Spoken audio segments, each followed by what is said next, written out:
আসসালামু আলাইকুম। পবিত্র ঈদ উল আজহার শুভেচ্ছা সহ আমন্ত্রণ মাই টিভি জেলা সংবাদে। পুরো সংবাদ জুড়ে আপনাদের সাথে থাকবো আমি উম্মে সাবেরিনা। প্রধানমন্ত্রী শেখ হাসিনা বলেছেন, দেশের মানুষের ভাগ্য উন্নয়নে আওয়ামী লীগ সরকার কাজ করছে। তিনি বলেন, কিছু মানুষ দেশের উন্নয়ন দেখে না, তাদের প্রতি করুণা ছাড়া আর কিছুই করার নেই। দুপুরে গোপালগঞ্জ পৌঁছে কোটালীপাড়া উপজেলা আওয়ামী লীগের অফিস উদ্বোধন ও নেতাকর্মীদের সাথে ঈদ শুভেচ্ছা বিনিময় করে তিনি এসব কথা বলেন। দেশে খাদ্যের যেন অভাব না হয় সে লক্ষ্যে সবাইকে কাজ করারও আহ্বান জানান প্রধানমন্ত্রী।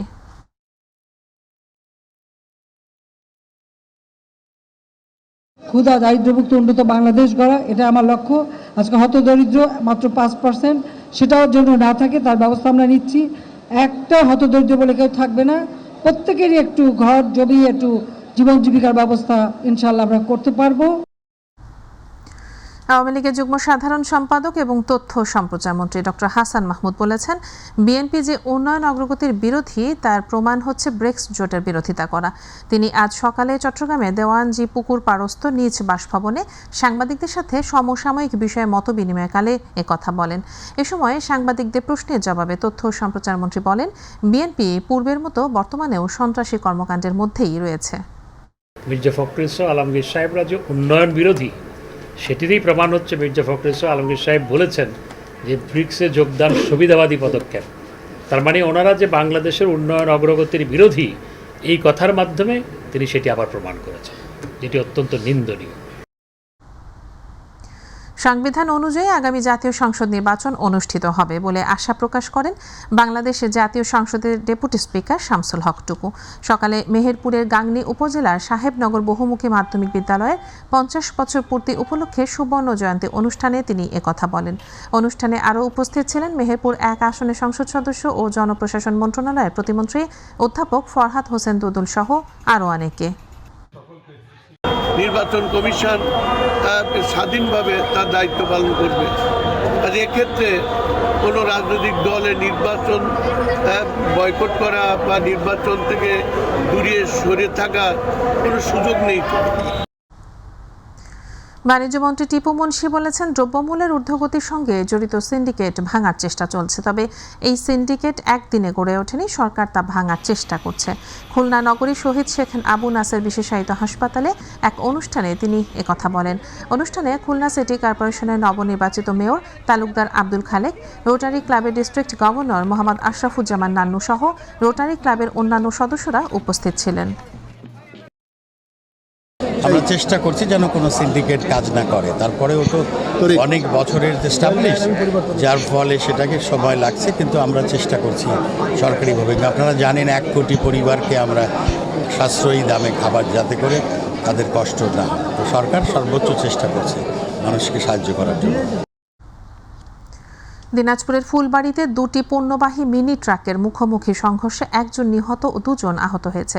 রাতে ফুলবাড়ি ঢাকা মহাসড়কের ডাঙ্গাপাড়া মোড় নামক স্থানে যাত্রীবাহী বাস ও পণ্যবাহী মিনি ট্রাক সহ মোট 6টি গাড়ি নিয়ন্ত্রণ হারালে এ দুর্ঘটনা ঘটে।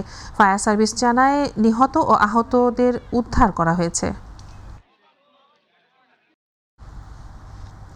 বিগত বছরের মতো এবছরও কোরবানির পশুর চামড়া নিয়ে বিপাকে পড়েছে বরিশালের 2 জন চামড়ার আড়তদার ব্যবসায়ী।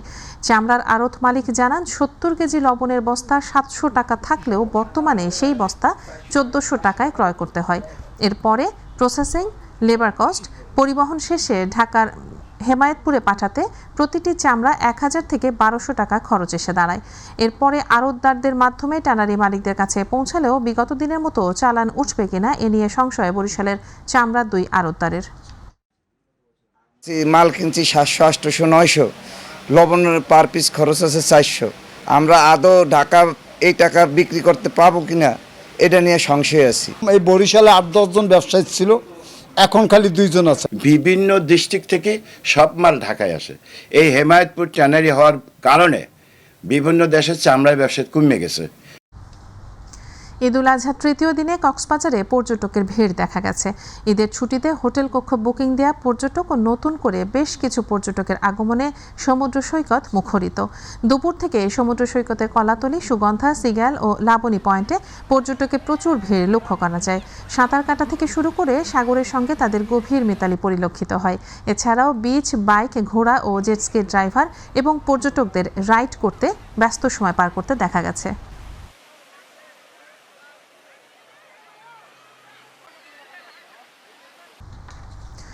বরিশালের নাগরিক সুবিধা বঞ্চিত জনপদের নাম মেহেন্দিগঞ্জ পৌরসভা। 25 বছর গঠিত হওয়া বরিশাল জেলার দ্বিতীয় শ্রেণীর এই পৌর এলাকার অর্ধেকেরও বেশি রাস্তা এখনও কাঁচা এবং আধা পাকা। খানাখন্দে ভরা রাস্তাগুলো বর্ষায় হয়ে পড়ে চলাচলের পুরোটাই অনুপযোগী। নেই অন্য সব পৌর সুবিধাও, তাই ক্ষুব্ধ বাসিন্দারা। প্রতিনিধি মোস্তাফিজুর রহমান শিবলুকের সাথে নিয়ে মাহবুব সৈকতের রিপোর্ট। বরিশাল জেলার দ্বীপ উপজেলা মেহেন্দিগঞ্জের সদর ইউনিয়নের 9টি ওয়ার্ডের প্রায় 15 বর্গ কিলোমিটার আয়তন নিয়ে 1998 সালে গঠন করা হয় মেহেন্দিগঞ্জ পৌরসভা। পৌর এলাকার মোট 89 কিলোমিটার রাস্তার মধ্যে 56 কিলোমিটারই আধা পাকা এবং মাটির রাস্তা, যার বেশিরভাগই চলাচলের অনুপযোগী। আমরা পৌরসভার বাসিন্দা, রাস্তাঘাট অনেক খারাপ। আমরা পৌরসভার ট্যাগ দেই, কোনো রাস্তা খারাপ যথাসাধ্য। 2-3টা সরকার আইসে গেছে কিন্তু রাস্তা হয় না।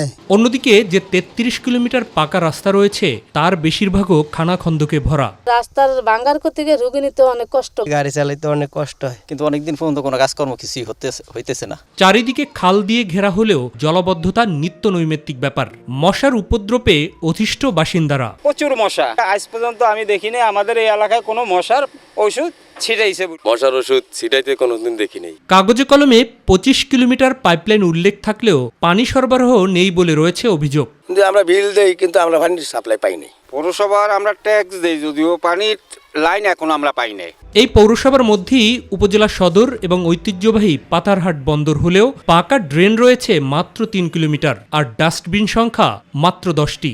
বর্জ্য অপসারণেও বেহাল দশা। আমাদের মেহেন্দিগঞ্জ পৌরসভার নানাবিধ সমস্যায় আমরা জর্জরিত। জনগণ যখন আমাদেরকে এসে বলে তখন আমাদের আসলে কথা বলার উত্তর থাকে না। বিভক্ত 3টা গ্রাম নিয়ে আমার ওয়ার্ড, বধুপুর, চুনাচর, গোবিন্দপুর, কিন্তু সেই হিসাবে আমার ওয়ার্ডের যে আশানুরূপ আমি কাজ করতে পারি নাই। পৌরসভা গঠন হওয়ার 25 বছরের মধ্যে 20 বছরই দায়িত্ব পালন করছেন বর্তমান মেয়র। সার্বিক বিষয়ে কথা হয় তার সঙ্গে। আমরা চেষ্টা করতেছি বিভিন্ন প্রজেক্টে ঢোকার জন্য, যদি হয়ে যায় তাহলে উন্নয়ন সম্ভব হবে। শুধু আশ্বাসী নয়, দৃশ্যমান পদক্ষেপ দেখতে চান মেহেন্দিগঞ্জ পৌরবাসী। মাহবুব সৈকত, মাই টিভি, মেহেন্দিগঞ্জ। ভোলার তজুমুদ্দিন উপজেলার চাচড়া ইউনিয়নে সম্প্রতি 2 চেয়ারম্যান সমর্থকদের সংঘর্ষে হতাহতের ঘটনা ঘটেছে। ভাঙচুর করা হয়েছে স্থানীয় আওয়ামী লীগ অফিস। এ ঘটনায় মামলা দায়ের হলেও কেউ গ্রেপ্তার না হয় ক্ষোভ দেখা দিয়েছে উপজেলা আওয়ামী লীগ এবং স্থানীয়দের মাঝে। প্রতিনিধি আরিফ তুষারের পাঠানো তথ্যচিত্রে হাসান জাকিরের রিপোর্ট। 2021 সালের 21 জুন অনুষ্ঠিত নির্বাচনে ভোলা জেলার তজুমুদ্দিন উপজেলার চাষড়া ইউনিয়ন পরিষদের তৎকালীন চেয়ারম্যান, ইউনিয়ন আওয়ামী লীগের সাধারণ সম্পাদক স্বতন্ত্র প্রার্থী রিয়াদ হোসেন হান্নান পরাজিত হন আওয়ামী লীগের মনোনীত প্রার্থী আবু তাহেরের কাছে। নির্বাচনের 2 বছর পার হলেও 2 প্রার্থীর সমর্থকদের মধ্যে এখনও চলছে পূর্বের বিবাদ। এরই ধারাবাহিকতায় গেল 25 জুন বর্তমান চেয়ারম্যানের এক নারী সমর্থককে লাঞ্ছিত করার অভিযোগ উঠেছে পরাজিত চেয়ারম্যানদের সমর্থকদের বিরুদ্ধে। হান্না চেয়ারম্যানের লোক আমাদের বিভিন্নভাবে হুমকি দিতেছে। ঈদের দিন পর্যন্ত আমি ঘর থেকে বের হতে পারি নাই। এ নিয়ে 2 চেয়ারম্যানের সমর্থকদের মধ্যে দিনব্যাপী চলে তাণ্ডব। এতে একজন গুলিবিদ্ধ এবং আহত হয় 10 জনেরও বেশি। বাসার থেকে বেরিয়ে আইতেই মাঝ রাস্তা যে হান্নান চেয়ারম্যানের কিছু চিহ্নিত ক্যাটার হঠাৎ করে আমার রাস্তায় অ্যাটাক করে।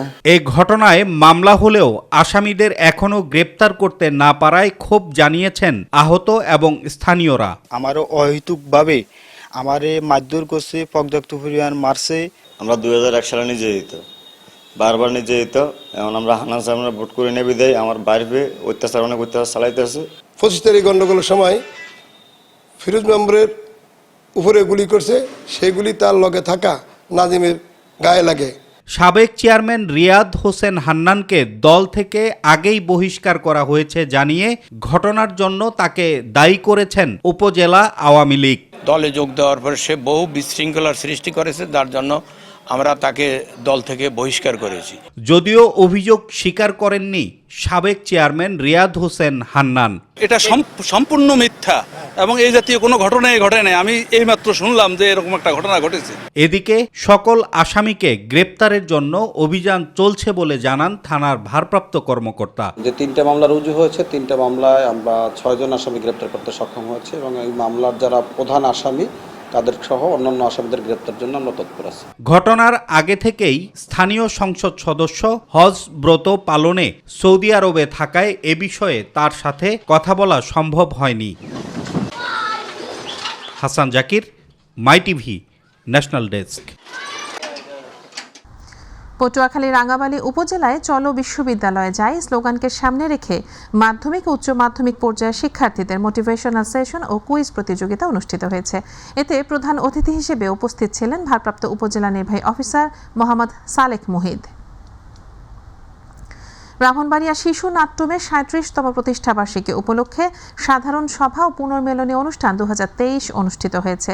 দুপুরে ব্রাহ্মণবাড়িয়া শিশু নাট্যম এর উপদেষ্টা বীর মুক্তিযোদ্ধা ও ইউনিসেফ চট্টগ্রাম বিভাগের সাবেক বিভাগীয় প্রধান মোহাম্মদ আলমগীর ভূঁইয়া এর সভাপতিত্বে প্রধান অতিথি ছিলেন বেসামরিক বিমান পরিবহন ও পর্যটন মন্ত্রণালয় সম্পর্কিত সংসদীয় স্থায়ী কমিটির সভাপতি বীর মুক্তিযোদ্ধা ম উবায়দুল মুক্তাদি চৌধুরী এমপি। ব্রাহ্মণবাড়িয়া শিশু নাট্যমের সাধারণ সম্পাদক নিয়াজ মোহাম্মদ খান বিটুর সঞ্চালনায় অনুষ্ঠানে বিশেষ অতিথি ছিলেন জেলা প্রশাসক Mohammad Shahkir Alam, police super Sakhawat Hossain, press ক্লাবের ভারপ্রাপ্ত সভাপতি জসিমউদ্দিন সহ আরও অনেকে। আফগানিস্তানের বিপক্ষে ওয়ানডে সিরিজকে সামনে রেখে চট্টগ্রামে পৌঁছেছে বাংলাদেশ ক্রিকেট দল। সকাল 10:30টায় চট্টগ্রামের শাহ আমানত বিমানবন্দরে পৌঁছায় তারা।